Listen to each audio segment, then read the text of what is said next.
வணக்கம். இன்னைக்கு ரோட் சைடில் செய்கிற முட்டை சாதம் எப்படி செய்யணுங்கிறத தான் பார்க்க போகிறோம்.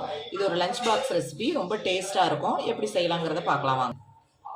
ஒரு 2 குழிக்கரண்டி ஒரு எண்ணெய் சட்டியில் எண்ணெய் ஊற்றிக்கிங்க. நல்லா ஒரு பெரிய வெங்காயத்தை நீட்டமாக ஸ்லைஸ் பண்ணி போட்டுக்கோங்க. கொஞ்சமாக இஞ்சி பூண்டு பேஸ்ட்.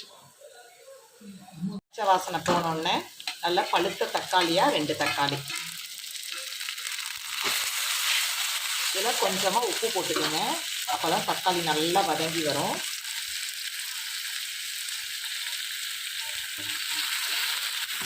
நல்லா பேஸ்ட்டாக வதங்கி வரட்டும்.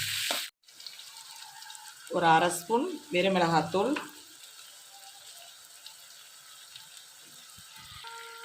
ஒரு 1/4 டீஸ்பூன் கரம் மசாலா தூள், ஒரு 1/4 டீஸ்பூன் ஜீரகத்தூள், ஒரு 1/4 டீஸ்பூன் பெப்பர் தூள். இதோட பச்சை வாசனை எல்லாம் போகிற அளவுக்கு நல்லா வதக்கிக்கிங்க.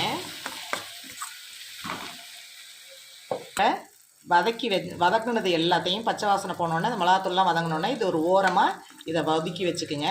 இப்போ ஒரு 4 முட்டையை நான் உடச்சி ஊற்றிருக்கேன். அதை இந்த ஓரத்தில் ஊற்றி விட்ருங்க. ஏன்னா மசாலா மேலேயே அப்படியே ஊற்றுனீங்கன்னா அது அப்படியே பொரியல் மாதிரி ஒரு மாதிரி இருக்கும். இது மாதிரி தனியாக ஊற்றுனீங்கன்னா கொஞ்சம் பெரிய பெரிய சைஸாக நம்ம இது பண்ணிக்கலாம்.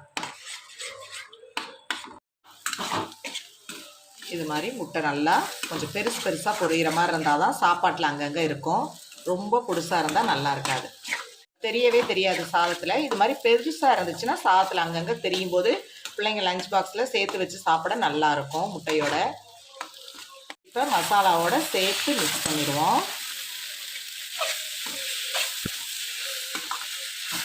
இப்போ இந்த டைமில் உப்பு காரம் பத்தலைன்னா கொஞ்சமாக போட்டுக்கோங்க.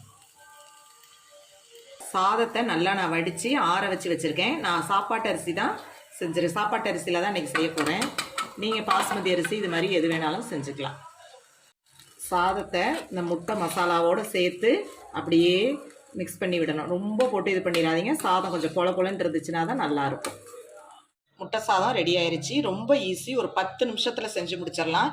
ஈஸியாக காலையில் பிள்ளைகளுக்கு லஞ்ச் பாக்ஸுக்கு ஈஸியாக செஞ்சு கொடுத்துடலாம். முட்டை சாதம் ரெடி ஆயிடுச்சு. இந்த முட்டை சாதம் உங்களுக்கு பிடிச்சிருந்துச்சுன்னா லைக் பண்ணுங்கள், ஷேர் பண்ணுங்கள், கமெண்ட் பண்ணுங்கள், சப்ஸ்கிரைப் பண்ணுங்கள். மறக்காமல் பெல் பட்டனை கிளிக் பண்ணுங்கள். தேங்க்யூ.